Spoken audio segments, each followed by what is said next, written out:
pierde. Porque los que creen que se pierde la salvación tienen solamente 5 pasajes en todo el Nuevo Testamento que parece, leyéndolos, parece que se pierde la salvación, contra más de 175 pasajes que nos enseñan que es imposible perder la salvación. Entonces, cuando tienes en la Biblia una balanza y tienes 2 perspectivas o 2 doctrinas, es importante buscar cuál tiene más peso teológico y entender por qué las personas que creen eso, lo creen para que tú les puedas mostrar con los versículos que ellos usan para demostrar que esto es así, contradecirles a través del contexto dentro del cual el texto está escrito. Porque sacar un texto de contexto es hacer un pretexto. Entonces, las sectas se caracterizan por eso. Tú platicas con un testigo de Jehová y un testigo de Jehová te va a decir que Cristo no es Dios, que el infierno no existe. Y le preguntas, ¿por qué niegas que Cristo no es Dios? Y te contestan, es que Él dijo que nadie sabe estas cosas más que el Padre. Entonces, ¿cómo puede Cristo ser Dios si dijo que Él no sabía ni siquiera el día ni la hora?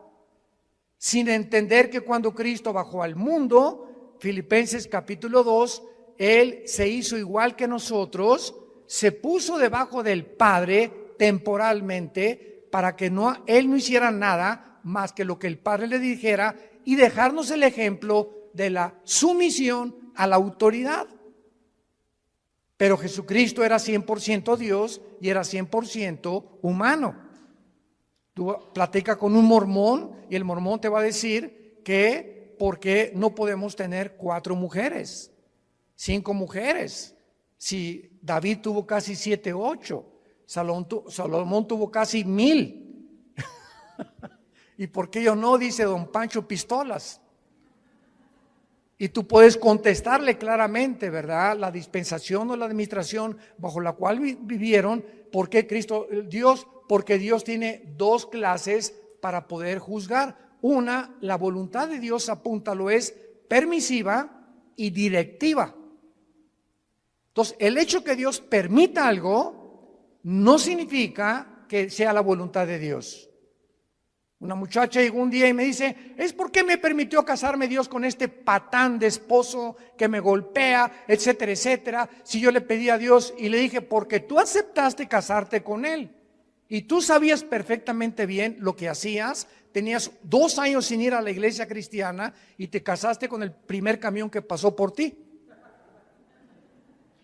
Entonces Dios lo permitió, pero no era la voluntad de Dios. Porque si tú hubieras permanecido en la voluntad de Dios, Dios te hubiera dado la persona que Él quiere desde antes que naciéramos, que nos acompañara en nuestra vida matrimonial. Entonces tenemos que comprender eso.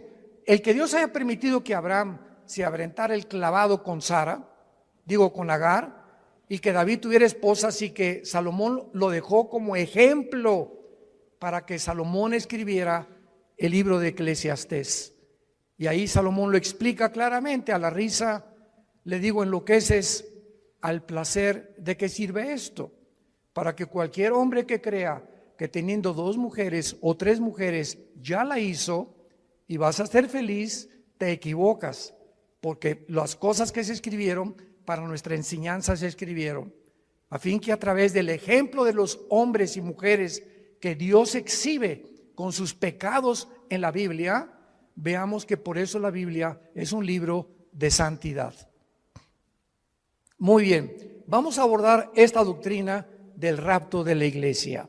Primera de Tesalonicenses 4, del 13 al 18. Pablo les dice a esta iglesia, no queremos, hermanos, o tampoco queremos que ignoren acerca de los que duermen. Dios no quiere que ningún cristiano ignore qué pasa después de morir. No quiere Dios que nosotros ignoremos qué hay después de la muerte. para que no nos comportemos como la gente que, como no sabe qué hay después de la muerte, como mi abuelita, se murió uno de sus hijos de mi abuela materna y se vistió de negro 8 meses sin salir de su casa para guardar luto. Háganme ustedes el favor. ¿Por qué lo hizo y por qué lo hacían nuestros abuelos o abuelas? Por la ignorancia de saber qué es la muerte y cómo debemos comportarnos delante de la muerte. Entonces así comienza Pablo escribiéndoles a estos hermanos. No quiero que ustedes ignoren acerca de los que duermen. La palabra dormir se usa para morir en el Nuevo Testamento y vamos a demostrar que una persona cristiana que se muera nunca pierde su conciencia de su existencia. Todas las personas que vamos a ver en la Biblia en esta tarde, vamos a demostrarles que cuando murieron estaban conscientes, pero su cuerpo es el que duerme en la tumba, es la resurrección de los muertos. Pero el alma y el espíritu, en el momento de la muerte, nos vamos inmediatamente, salen del cuerpo, lo vamos a ver a la presencia de Dios. Si tú mueres sin Cristo en esta noche, o mañana, o dentro de un mes, tu alma y tu cuerpo y tu espíritu se salen y descienden al centro de la tierra, al Sheol. O en el Nuevo Testamento, con la palabra Hades, que son diversos compartimentos, es como una prisión en el centro de la tierra, donde están esperando millones de espíritus, el juicio del gran trono blanco de Apocalipsis 20, del 11 al 15, que es el juicio de los incrédulos. Y cuando acabe el milenio, Dios los va a sacar del Sheol, van a estar enfrente de Él, parados, ya no hay oportunidad de hincarse, ya no hay oportunidad de pedir perdón, y Dios va a abrir los libros y les va a demostrar con los ángeles y con nosotros como jurado. 1 Corintios 6, del 3 al 4, somos el jurado en el juicio de Dios, porque Dios hizo un lugar que se llama el infierno. Y si no hubiera un infierno, el Dios de la Biblia sería un monstruo, porque si no hay un castigo para las gentes que no fueron castigadas en la vida, pues entonces se salieron con la suya, porque nadie los castigó. Se empanzonaron y crecieron y se rieron y se emborracharon y violaron niños y fueron pederastas y violaron mujeres y tuvieron 3 o 4 y abandonaron sus matrimonios y dieron mal ejemplo a sus hijos y robaron y se aprovecharon de su puesto con políticos, etcétera, etcétera, y de repente se mueren en un accidente o les da un ataque de corazón. ¿Y qué? Y vivieron como, hasta le da envidia a los cristianos cuando muchos incrédulos viven como viven. Pero la Biblia dice que hay un juicio y de este juicio no se escapan nadie, porque Dios no puede ser burlado. No quiero que ignoren acerca de los que duermen, porque para que no nos entristezcamos como los otros, o sea, como los que no son cristianos, que no tienen esperanza. Entonces, cuando se muere un cristiano, hay lágrimas y nunca te aguantes. Ahora está demostrado psicológica y neurológicamente que cuando una persona reprime sus emociones, algo sucede que comienzas a descomponerte emocional y mentalmente. Y puedes llegar a depresiones gravísimas. Entonces, Dios nos dio la capacidad de llorar. Y si alguien se murió, no te aguantes, llora. Y desahógate todo lo que puedas, no te aguantes cuando tienes ganas de llorar, llora. Pero al mismo tiempo que lloramos, hay una compensación de saber que mi primo, mi hermano, mi papá está en un lugar muchísimo mejor que si se hubiera quedado en Querétaro.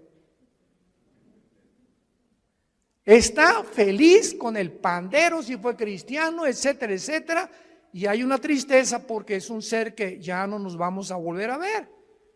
Como dijo el hermano Luis Palau, hace unos meses que acaba de morir de cáncer, grabó un video que me atravesó el corazón.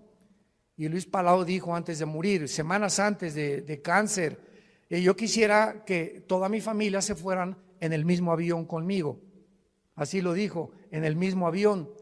Pero yo me voy adelantando y me van a alcanzar después en otro avión ellos.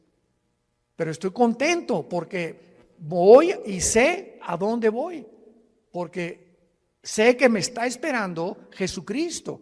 Y el momento que cierre mis ojos y que mi alma salga, me olvido de todo y descanso verdaderamente por toda la eternidad. Entonces, este pensamiento lo trajo Jesucristo, porque tenemos esperanza. Entonces, Dios no quiere que vivas como los que no tienen esperanza, que le lloran a sus muertos 6 meses, 1 año, 2 años de luto. Esto es absurdo y ridículo para un cristiano. Versículo 14, porque si creemos, vean el sí condicional. Si realmente tú crees que Jesús murió y resucitó, así también, vean con mucha atención esto, así también traerá Dios con Jesús a quienes. Cuando Jesús venga en el arrebatamiento, si tú mueres hoy en la noche o yo muero hoy en la noche como cristianos y no ha venido el arrebatamiento, que vamos a hablar más adelante, nos vamos al cielo y cuando venga Jesús, que no va a poner sus pies en la tierra en el rapto, va a ser en el cielo y vamos a venir con Él los que hemos muerto en Cristo, de Pentecostés a nuestros días. Porque los santos del Antiguo Testamento resucitan después de la tribulación. Entonces hay varias resurrecciones, como dice 1 Corintios 15, 22 al 28, que lo vamos a ver más tarde. Entonces, cuando venga Cristo, traerá con Jesús a los que durmieron con Él. Esto implica que los muertos ya están con Jesús, no están en el cementerio. Ya están con Jesús los muertos, no están en el cementerio. Como el cuento de el Día de Muertos en México, ¿no? Que estaba la India María en el cementerio con una olla de mole. Y llegó la señora Pompidou con un ramo de flores. Y entró la señora Pompidou al cementerio con su ramo de flores así. India bruta, le dice, ¿cuándo crees que tu muertito se va a comer el mole? Y le contestó la India María, cuando venga el suyo por las flores.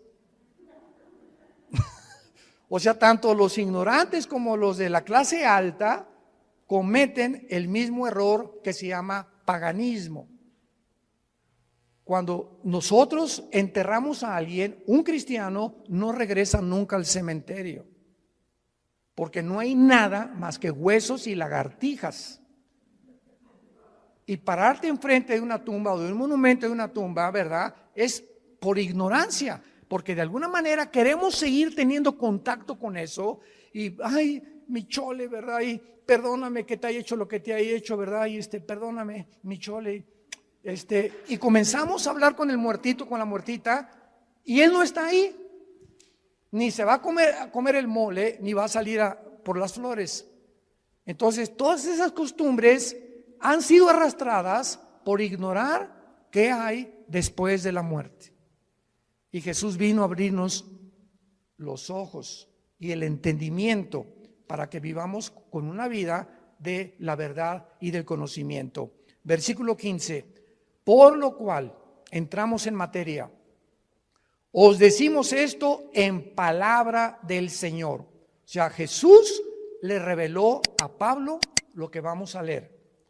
Que nosotros que vivimos, que habremos quedado hasta la venida del Señor, no precederemos a los que durmieron, porque el Señor mismo, con voz de mando, con voz de arcángel y con trompeta de Dios, descenderá del cielo, y los muertos en Cristo resucitarán primero.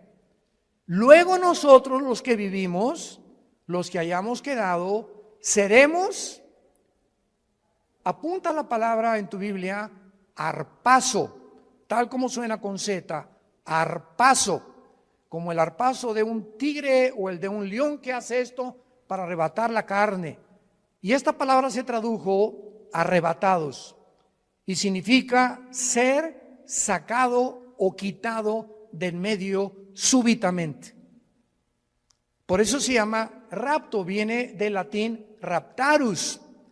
Entonces, usar arrebatamiento o el rapto de la iglesia son palabras sinónimas, pero se tradujo arrebatados. Y es la palabra arpazo, que se traduce ser quitado, es cuando alguien rapta a alguien, viene y lo quitan y lo suben a un coche, ¿verdad? Súbitamente de repente y te inmovilizan y te desaparecen. Por eso se llama que seremos raptados. De repente, millones de personas en el mundo van a encontrar la ropa tirada en el suelo. Todos los bebés van a desaparecer del planeta Tierra y los niños menores de edad hijos de los cristianos. Aviones van a chocar porque los pilotos chocaron, porque desaparecieron los pilotos. Los congestionamientos de tráfico en las carreteras van a ser espantosos por tantos choferes que desaparecieron de sus trailers, de sus carros y tuvieron que chocar. Va a haber un congestionamiento impresionante en los medios de comunicación, tratando todos de poder investigar qué sucedió, qué pasó, quién se llevó a millones de personas del planeta Tierra. ¿Qué creen ustedes que el mundo va a contestar? Se los llevaron los ovnis.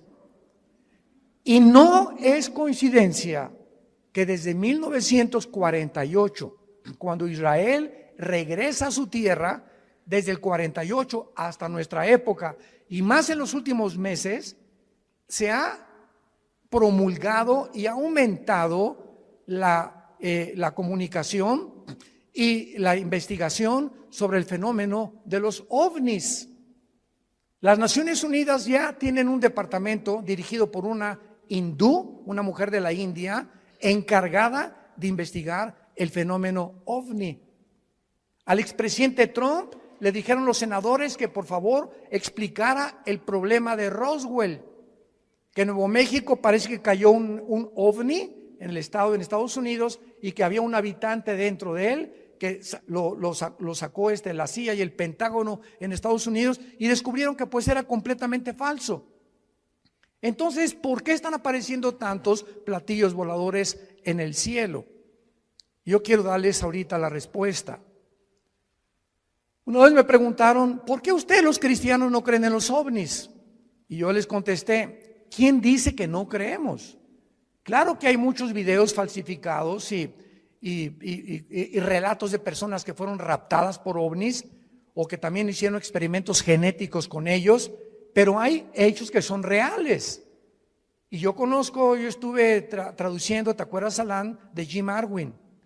Jim Arwin fue el piloto de la nave Apolo 15, que fue el primer vehículo que caminó en la luna. Y Jim Arwin vino a México y me llamaron a mí, ya hablaba yo inglés en aquel tiempo, para que fuera su traductor. Fuimos como 6 o 7 universidades, ¿te acuerdas? Y Jim Arwin estuvo platicándonos con nosotros que él vio, porque allá cuando regresaba de la luna, él se convirtió a Cristo. Y en la escuela donde iba Alan tenía a un hijo que ellos adoptaron, ¿te acuerdas? Era un taiwanés o de Filipinas, que era la misma escuela donde iba Alan y nuestra hija Kim, que ya murió de cáncer. Pero Jim Arwin me dijo, mira Armando, yo vi una cosa que pasó enfrente de la nave cuando íbamos entrando ya a la atmósfera, que era una velocidad Mach 3, o sea, imposible que ninguna nación haya fabricado tal artefacto que pueda trascender la velocidad del sonido. Y le dije, ¿qué era? Dice, nada más vi algo como plateado que pasó enfrente de mí. Entonces, hay astronautas y hay pilotos de integridad que dicen que se han enfrentado con este fenómeno de los ovnis. ¿Y cuál es la respuesta? La respuesta es que es real. Nada más que los cristianos no les llamamos ovnis, les llamamos ovis. objetos voladores identificados. Porque no negamos que existen, pero sabemos quién está detrás de ese fenómeno. Son materializaciones de la energía satánica. Satanás está preparando el mundo para que cuando venga el arrebatamiento de la iglesia, sepa el mundo que fuimos sacados del mundo por extraterrestres. Ahorita, en el estado de Colorado, en Estados Unidos, el más grande observatorio de los ovnis, ¿quién creen ustedes que lo financia? El Vaticano. ¿Y saben cómo se llama el observatorio? Lucifer. Lucifer, el más grande observatorio que está tratando de encontrar, porque dijo el Papa Francisco que si llegaban los ovnis, él los iba a evangelizar. Bueno, no nos vamos a perder con eso, ¿verdad? Pero vamos a explicar esto claramente. Dice el versículo 5 que cuando Jesucristo venga en el rapto, va a haber una generación de cristianos vivos. Dios quiera que seamos nosotros. Muy bien. Y dice el versículo 16 que cuando Él venga, viene con voz de mando que solamente lo vamos a oír nosotros. Viene con el arcángel Miguel, que es el comandante en jefe de la nación de Israel. Y también dice la Biblia que vendrá con una trompeta. Y esta trompeta no es la última trompeta del capítulo 14 Apocalipsis, porque las trompetas del Apocalipsis son de juicio. Y la trompeta que se va a usar aquí es para llamarnos a nosotros. Vamos a oír como un shofar. Porque en el libro de los Números, en el Antiguo Testamento, cuando acampaban, usaban 2 trompetas. Entonces en el desierto eran 2 millones de personas. ¿Y cómo podía Moisés decirles, mándeles un Twitter a los que se encuentran como a 1 kilómetro acampados, porque necesito tener una reunión mañana en Zoom con ellos? Entonces agarraban una trompeta y tenía un sonido continuo, y cuando la gente lo oía, se acercaban alrededor del campamento y de la tienda de Moisés y de Josué para saber que él tenía instrucciones, y había otro toque de trompeta que era que era repetido, que significaba empaquen porque nos vamos, estamos cercanos por el enemigo. Entonces uno era para reunir al pueblo y el otro para huir, porque tenían que cambiarse de lugar porque sentían que venían enemigos contra ellos. Y el toque de trompeta que vamos a oír es para reunirnos con Jesús. No puede ser la trompeta del Apocalipsis. Esto es muy importante para poder saber, porque he oído que han dicho que es la última trompeta del Apocalipsis, y esas son trompetas de juicio. Entonces dice la Biblia, Cristo descenderá del cielo, versículo 16. Y noten ustedes que los primeros en encontrarse en el aire con Cristo serán los muertos, pero vean ustedes, en Cristo. O sea, desde Pentecostés hasta nuestros días se formó la iglesia. La iglesia no existía en el Antiguo Testamento, no existía en los evangelios. Fue cuando en Pentecostés, bajo el Espíritu Santo, que se formó el cuerpo de Cristo. Y ahora la iglesia somos seres humanos que estamos en Cristo, injertados en Él. Dice Efesios 5, somos parte de sus huesos y de su carne de Cristo, es el cuerpo místico de Cristo. Entonces en el rapto, si nosotros estamos vivos y viene ahorita a las 7:30 de la noche y oímos, vamos a oír, ¿verdad? Nada más nosotros, un sonido, y de repente en un abrir y cerrar de ojos, estamos en el cielo con Él, ya Él viene con todos tus parientes que murieron antes que nosotros en Él. Los santos del Antiguo Testamento resucitan después de la tribulación. Y este orden, porque dice en 1 Corintios 15, 22 al 28, que hay un orden establecido por Dios para la resurrección de los muertos. Primero Cristo, las primicias, después los que son en Él. O sea, la iglesia que somos nosotros. Y dice la Biblia, luego nosotros los que vivimos, los que quedemos, seremos arrebatados juntamente con ellos en el aire. El rapto es en el aire, Jesús no baja. La segunda venida baja y planta sus pies en el monte de los olivos. Zacarías capítulo 14, del 12 en adelante. Cristo pone sus pies en el monte de los olivos donde fue crucificado. Y dice Zacarías 14, se va a hacer un valle de sur a norte y de oriente a occidente. Se va a hacer una cruz en el suelo. Va a ser como una hendidura que se va a hundir la tierra formando una cruz cuando Cristo venga y viene con nosotros, Apocalipsis 19, a establecer su reino. Son dos eventos completamente diferentes. Veamos el otro pasaje en 1 Corintios, capítulo 15, versículos 51 al 53. Pablo comienza diciendo, les digo un misterio. El rapto de la iglesia, síganme con mucho cuidado, era desconocido por los judíos. Ningún profeta del Antiguo Testamento habló del rapto de la iglesia, que habría un grupo de personas que no íbamos a morir. Era desconocido bajo el Antiguo Testamento. En los evangelios no se encuentra, en Mateo, Marcos, Lucas y Juan, no se encuentra el rapto.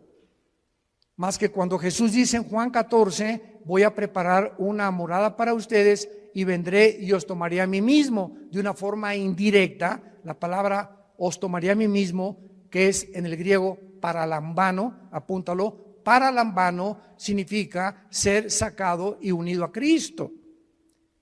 Y al apóstol Pablo, no a Juan, no a Pedro, no a Santiago, no a Mateo, no a Lucas, a nadie el Espíritu Santo le reveló este misterio. Entonces estaba escondido, era un secreto que Dios tenía guardado para nosotros los que pertenecemos a la iglesia. Y se lo revela al apóstol Pablo. Les voy a decir un misterio, dice Pablo. ¿Cuál es este misterio? Que no todos vamos a morir, pero todos vamos a ser transformados. Cuando venga el arrebatamiento estamos vivos en milésimas en un parpadeo de ojos. Mi cuerpo, tu cuerpo es transformado a la semejanza del cuerpo con el cual Cristo resucitó. Porque si me preguntan, ¿cómo va a ser nuestro cuerpo? ¿Me voy a parecer a John Travolta? ¿Me parecería a Madonna cuando resucite? Y tenemos curiosidad de cómo va a ser nuestro cuerpo, ¿verdad? Lo vamos a ver ahorita con mucho detalle, porque la Biblia nos dice cómo va a ser nuestro cuerpo. Entonces, este misterio es que habría una generación de cristianos que no vamos a saber lo que es morir. No vamos a atravesar el túnel que atraviesan, como decía David le llamó el camino de todos los hombres. Pablo le dice abandonar este cuerpo. Entonces, este misterio fue revelado al apóstol Pablo y dice el versículo 52 explicándonos cómo va a suceder.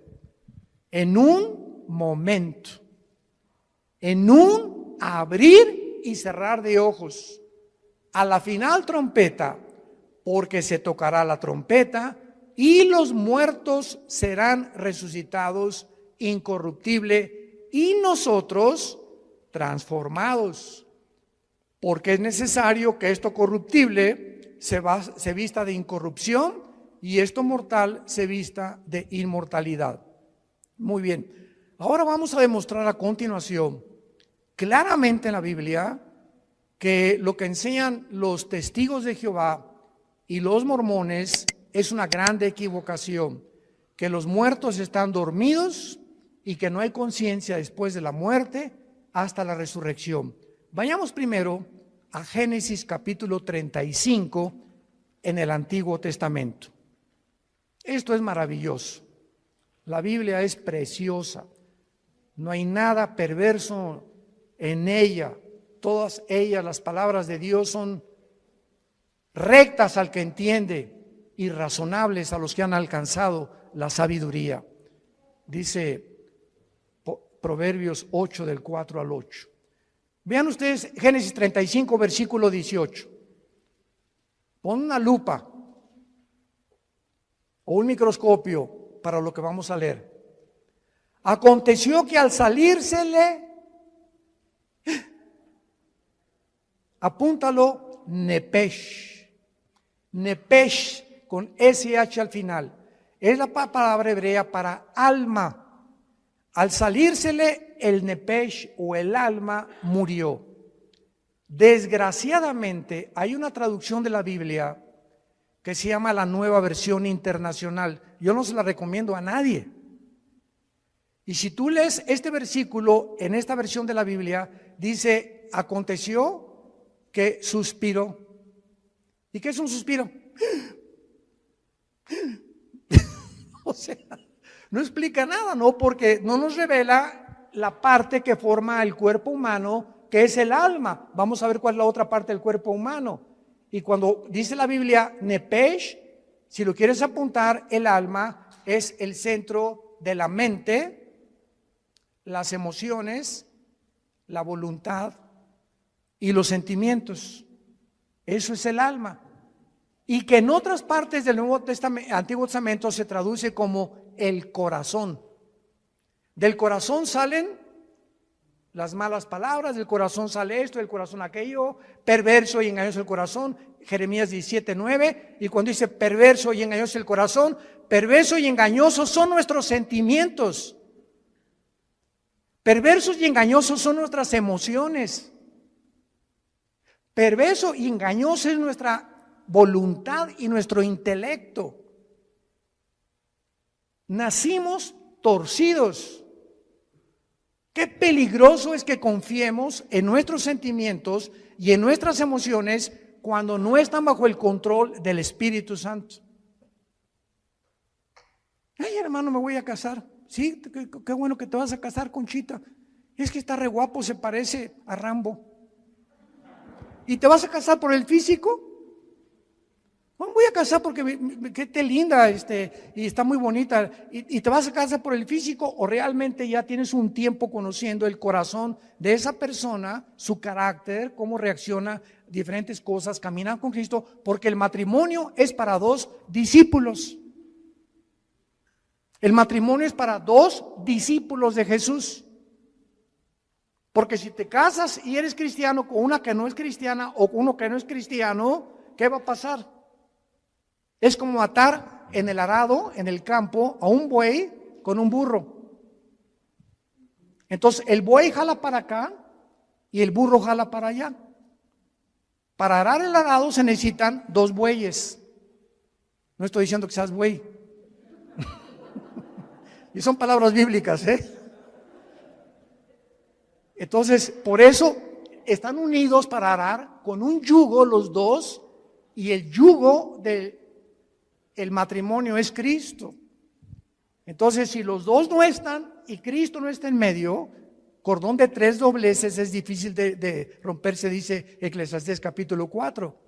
Por eso es tan importante entender que el matrimonio es para discípulos. Aconteció que al salírsele el alma, murió. Al morir, ¿qué se sale de nosotros? Se sale el alma. Ahora el versículo 29 del mismo capítulo.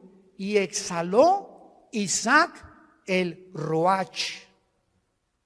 Así como suena, se pronuncia la CH en hebreo como J, Ruach. Se le salió y se traduce espíritu. Y el espíritu es la parte inmaterial a través de la cual conocemos, adoramos y servimos a Dios. Adoramos en espíritu, servimos en espíritu y seguimos en espíritu al Creador. Y hasta que el espíritu entra a nuestra vida y renace y resucita el espíritu muerto con el cual nacemos, no podemos servir a Dios. Y hay cristianos que sirven a Dios sin el espíritu. ¿Sabían eso? Sirven a Dios en la carne.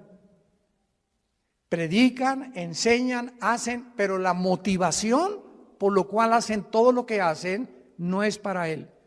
O para ser vistos, o para ser recompensados, o por muchas otras intenciones. Y lo encuentran en Apocalipsis 2, del 1 al 4, con la iglesia de Éfeso.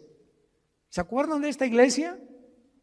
Que le dice Cristo: yo conozco tus obras, has tenido paciencia, has probado los que son apóstoles y son mentirosos, has tenido esto y el otro, y en ese momento, Señor, gracias. Hasta que me reconoces, Señor. Con cualquiera de estas cosas que Cristo está alabando, se sentiría uno orgulloso, ¿verdad? Pero dice Cristo, pero, hay un pero, ¿cuál es, Señor, el pero? Que tengo contra ti que has perdido tu primer amor. O sea, todas estas cosas que Cristo alabó son buenas, pero lo estaban haciendo sin amor a Él. La carne es bien consagrada. Se llama la religiosidad. Y son de esos hermanos que, ¿y por qué el hermano se tatuó? ¿Y por qué trae el pelo largo? ¿Y por qué trae ese vestido tan caro, la hermana?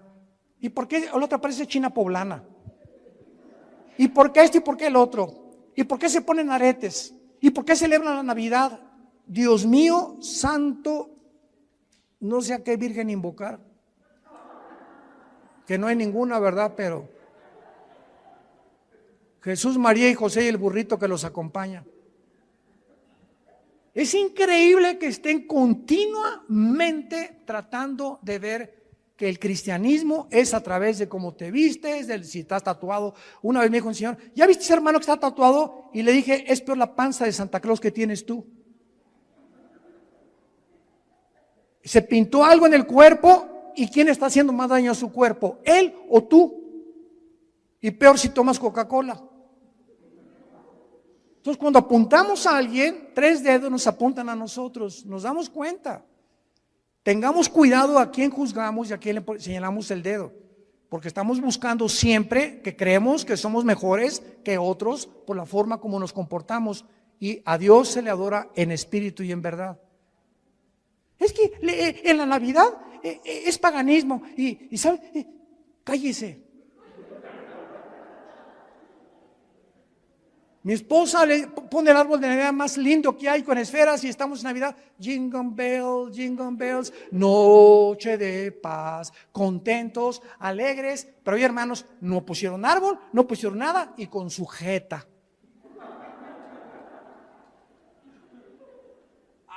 Imagínense en el cielo, Dios al arcángel Miguel, búscame a los que pusieron arbolito y les pones una tacha. ¿Se imaginan ustedes que así Dios calificara la vida espiritual de nosotros? Los que pusieron y los que no pusieron, los que toman vino y los que no toman vino, los que están tatuados y los que no están tatuados. Dios ve el corazón. El gozo y la paz en el espíritu que tengamos y la comunión con Él, eso es lo que Dios busca en nosotros.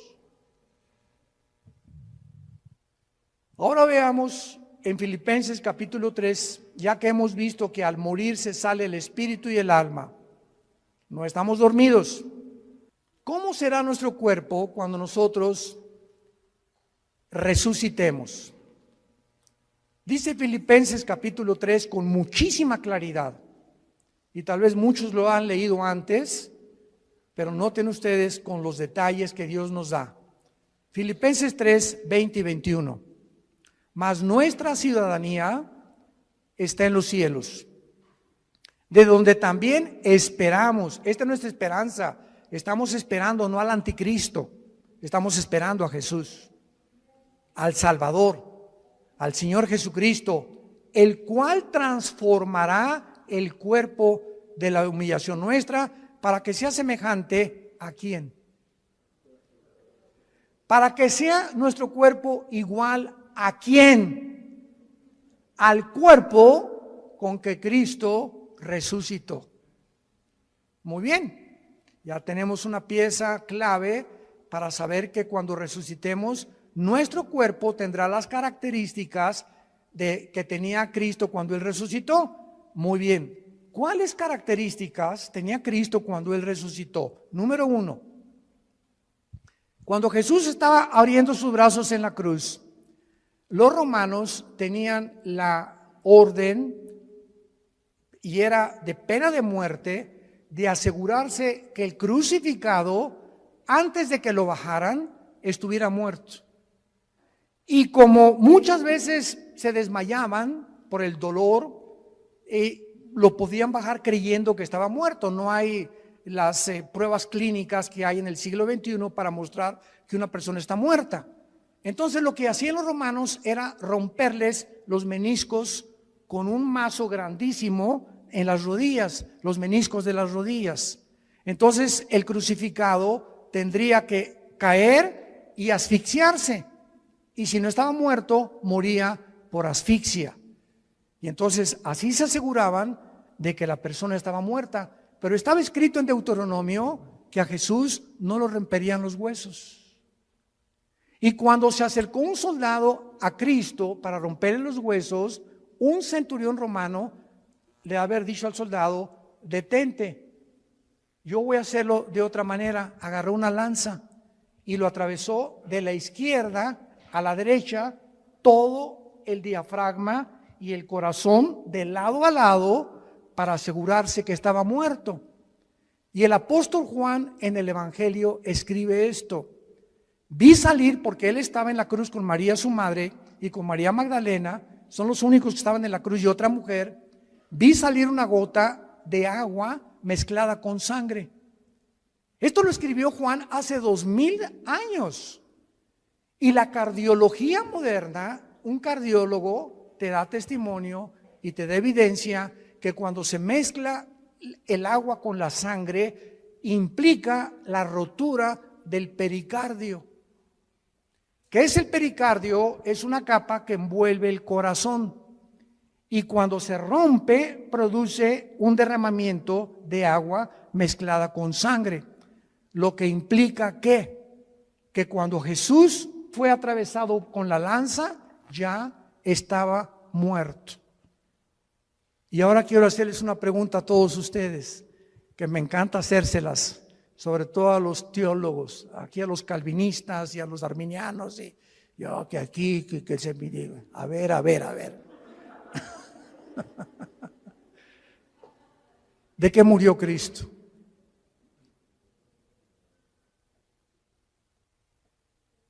Nadie, ¿verdad? ¿De qué murió? No murió de asfixia. Cuando lo atravesó en la lanza ya estaba muerto. ¿De qué murió? El Salmo 22, ya lo contestaron. Ya ha visto uno de mis videos. En el Salmo 22, 1000 años antes de que Cristo fuera crucificado, antes de que ni siquiera se practicara la crucifixión. Increíble. David escribe: Dios mío, ¿por qué me has desamparado? Comienza David a escribir 1000 años antes lo que Jesús pronunció en la cruz, y lo que Jesús desde la cruz, como si David se hubiera adelantado al futuro, se hubiera metido en la cruz de Cristo y él estuviera viendo lo que Cristo vio desde la cruz. Esto es impresionante. Y más adelante David escribe: horadaron mis manos y mis pies, y mi corazón fue como la cera. Cristo murió en el momento que tus pecados y mis pecados fueron puestos sobre su cuerpo, rompieron su corazón. Murió de dolor moral.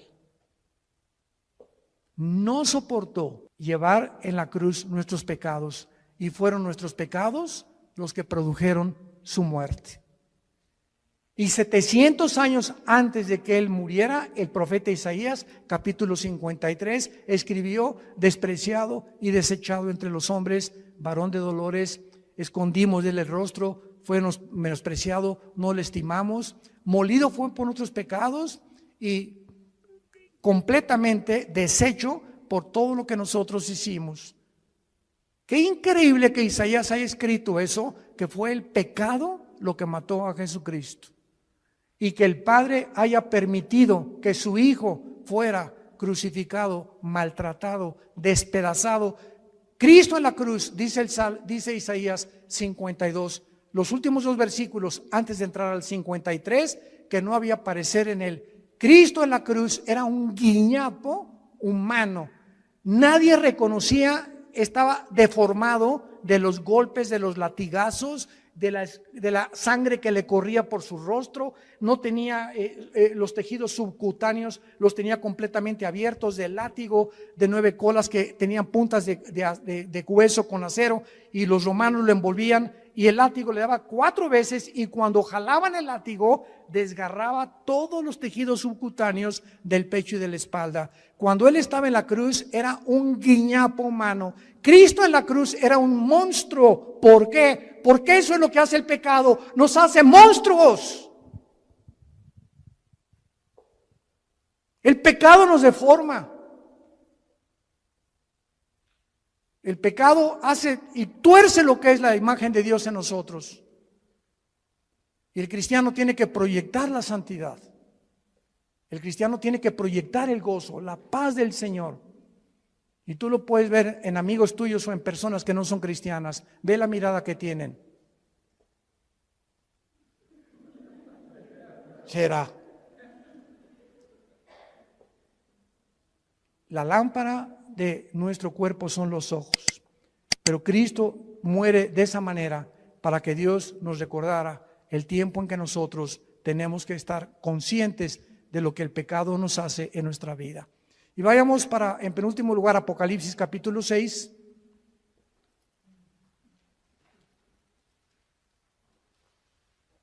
Molido por nuestros pecados.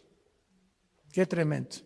En Apocalipsis 6 vemos otra evidencia de que cuando morimos no estamos dormidos. Capítulo 6, versículo 9 en adelante. Cuando abrió el quinto sello, vi, dice el apóstol Juan, vi bajo el altar las almas de los que habían sido muertos por causa de la palabra de Dios y por el testimonio que tenían. ¿Cómo podía Juan ver en el cielo cuando la sangre y la carne no pueden heredar la corrupción? ¿Cómo pudo Dios llevarse a Juan al cielo? ¿Cómo pudo en 2 Corintios 12 llevarse Dios a Pablo al cielo cuando nuestro cuerpo nos impide estar en otra dimensión donde todo es santidad y perfección? Lo corrompible no puede heredar la incorrupción, ya lo vimos.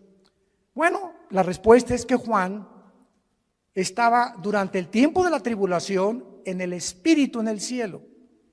Y esto nos muestra que aparte de los ojos físicos que tenemos, porque cuando alguien está muerto, vienen los gusanos y nos comen el cerebro, ¿verdad? Nos comen los ojos en la tumba, nos comen las orejas y queda el puro esqueleto ahí tirado en el cementerio.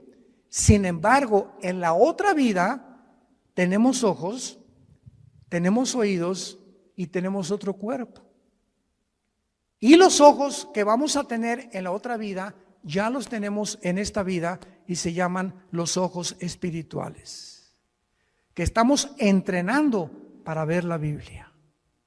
Si tú vienes a la Biblia con tus ojos carnales, sin antes orar ni limpiar tu vida, Dios no va a permitir que veas nada de revelación, ni el Espíritu Santo te va a descubrir las cosas profundas que se encuentran en la Biblia, porque los puros de corazón verán a Dios, nada más. No podemos acercarnos a Dios con un corazón sucio y con una mente inmunda. Entonces, qué increíble, ¿verdad? Que la Biblia pueda mencionar que podamos mantener la existencia y la conciencia de la existencia. Y esto nos prueba otra cosa tremenda que hoy en la comida mi esposa y yo, platicando con unos dentistas en casa de Alán, nos compartieron, ¿verdad? De lo que está descubriendo en el mundo de la medicina, de las vibraciones, etcétera, etcétera. Tú sabes que nosotros cuando soñamos, ¿no es la mente la que produce los sueños? ¿Tú sabes que los pensamientos no se forman en el cerebro? Los pensamientos y los sueños están en el área de la dimensión espiritual. Y una cosa es el cerebro y otra cosa son los pensamientos, porque cuando tú mueras, tu cerebro se queda con los gusanos, alimento de los gusanos, y en la otra vida vas a recordar quién eres. Pero ¿cómo si tu cerebro ya no lo tienes? Ya se lo comieron los gusanos. Esto nos demuestra claramente que la conciencia no está en el cerebro, los pensamientos no están en el cerebro. El cerebro no es un órgano como el hígado que produce la bilis y los intestinos, los jugos gástricos, etcétera, etcétera. Pero el cerebro es solamente un órgano, pero no forma parte de la vida espiritual. Y cuando la Biblia dice renovaos en vuestra mente, no dice en el griego en el cerebro, dice en vuestra mente, y la mente es el alma. ¿Están aprendiendo algo? Juan está en el cielo y ve las almas de los muertos. No estaban dormidos. Y Juan, versículo 10, los oye que los muertos tenían cuerdas vocales en la otra vida. Las que tenemos aquí, los gusanos se las comieron. Y en la otra vida Juan oye que clamaban a gran voz, oyó que estaban junto a Dios y le estaban preguntando a Dios: ¿hasta cuándo, Señor, santo y verdadero, no juzgas y vengas nuestra sangre en los que moran en la tierra? ¿Qué fue lo que Juan oyó que estaban diciendo estos muertos en el cielo? Que estaban muertos en su cuerpo, pero conscientes de existencia en la otra vida, espiritualmente hablando. ¿Estaban pidiendo venganza? Estaban pidiendo justicia. Ahora, fíjense qué importante es esto. En el cielo, los que están ahorita en el cielo están conscientes de muchas cosas que pasan en la tierra, como nos los demuestra este versículo, porque más adelante se les dice que se esperen hasta que mueran los demás que el anticristo va a matar. Y estos muertos que están en el cielo están conscientes que la justicia no se ha hecho y están gritando a Dios: ¿hasta cuándo? Y es el grito de nosotros en el siglo XXI: Señor, ¿cuándo vas a acabar con tanta violencia, con tantos pederastas, con tantos políticos corruptos, con tanto robo, con tanto asalto, con tanta violación, con tantos violadores de niños? Señor, ¿cuándo va a acabar todo esto, con tanta enfermedad, con tanto cáncer, con tantos virus? Estamos aquí en la tierra gritando.